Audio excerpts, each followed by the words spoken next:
Oke guys, jadi di video kali ini kita akan mati listrik. Untung Mac mini sama monitornya nggak langsung mati.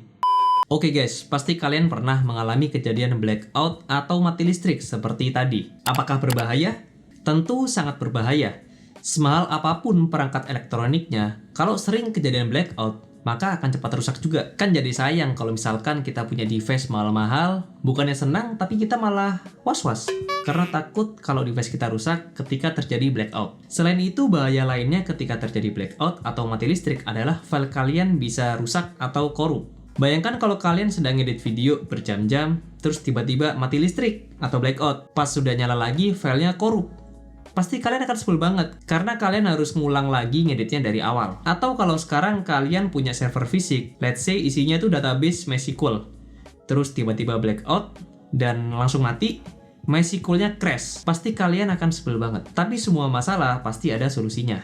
Nah, solusi yang paling murah dan yang bisa kalian lakukan sekarang adalah dengan membeli alat yang namanya UPS. UPS itu apa, Bang? Singkatnya, UPS itu seperti powerbank buat device kita. Device kita jadi punya waktu tambahan buat hidup. Jadi bisa di shutdown normal seperti biasa ketika terjadi blackout. Tapi jangan bayangkan UPS ini seperti genset yang ada di gedung-gedung ya. UPS ini nggak bisa bertahan lama. Paling sekitar 15-30 menit, terus sudah mati lagi. Karena memang fungsi utamanya ya tadi, agar kita ada waktu tambahan untuk shutdown device kita secara normal ketika terjadi blackout.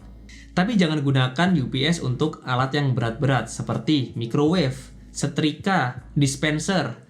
Nah, kalau kalian gunakan yang ada malah UPS kalian bisa rusak sendiri. Cara memakai UPS antar satu merek dengan merek yang lain mungkin ada bedanya, sedikit.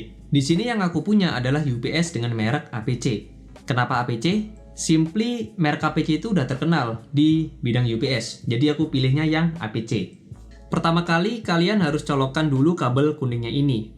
Setelah itu, colok kabel power UPS. By the way, di sini dapatnya yang kaki 3 seperti ini ya. Jadi pastikan kalian punya converter atau colokan tipe kaki 3 seperti ini. Lalu tinggal pasangkan device yang ingin kalian sambungkan ke UPS ini. Untuk caseku, aku gunakan untuk Mac mini M1 dan juga monitor LG. Terakhir, tahan tombol power ini sekitar 5 detik untuk menyalakan UPS-nya. Jika sudah bunyi seperti ini dan lampu warna hijaunya sudah tidak berkedip, maka UPS-nya sudah siap untuk digunakan.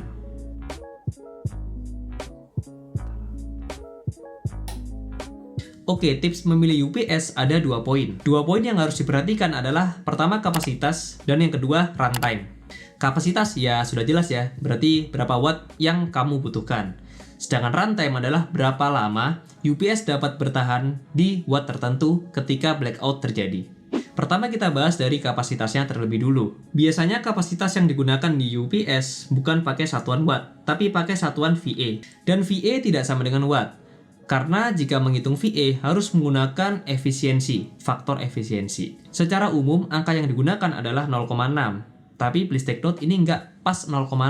Karena efisiensi dari tiap-tiap device itu berbeda. Sebagai contoh, jika ada UPS dengan kapasitas 1000 VA, tinggal dikali 0,6, maka akan mendapatkan angka 600 watt. Jadi UPS dengan kapasitas 1000 VA setara dengan 600 watt. Selanjutnya, tinggal kalian hitung manual berapa watt yang digunakan oleh device kalian. Atau bisa juga dibalik hitungannya. Jadi kalian hitung dulu berapa watt yang kalian butuhkan, tapi ini dikonversi ke VA ya. Sebagai contoh, aku hanya menggunakan 54 watt untuk Mac mini M1 dan juga monitor LG. 54 watt dibagi 0,6 ketemu 90 VA. Tapi angka 90 ini jangan langsung dipakai. Ada baiknya kita tambahkan 25% sebagai safety. Jadi dari 90 VA tadi ditambahkan dengan 25% dari 90. Ketemu 112,5 VA. Jadi untuk caseku, Mac mini M1 dan juga monitor LG minimal membutuhkan UPS dengan kapasitas 112,5 VA. Kecil banget ya? Untung listriknya nggak boros seperti PC desktop. Oke, selanjutnya runtime. Ini sangat variatif cuy. Nah, biar nggak pusing, di website APC sudah disediakan kalkulator untuk menghitung berapa watt yang kalian butuhkan. Dan dari APC bisa menyarankan produk mana yang harus dibeli. UPS memang sangat jarang sekali digunakan. Tapi menurutku, kita harus punya UPS untuk device kita. Daripada kita sudah beli device mahal-mahal, tapi malah jadi khawatir rusak kalau ada blackout, Lebih baik keluarkan uang sedikit lagi untuk beli UPS, supaya device kita lebih aman. Dan juga sesuaikan dengan kebutuhan kalian. Jika device yang kalian gunakan butuh watt yang gede, maka beli UPS yang punya kapasitas gede juga. Dan terakhir, tanyakan ke diri kalian sendiri, apakah kalian butuh UPS atau enggak? Oke, aku Fori Rakbar, sampai jumpa di next video. Dadah!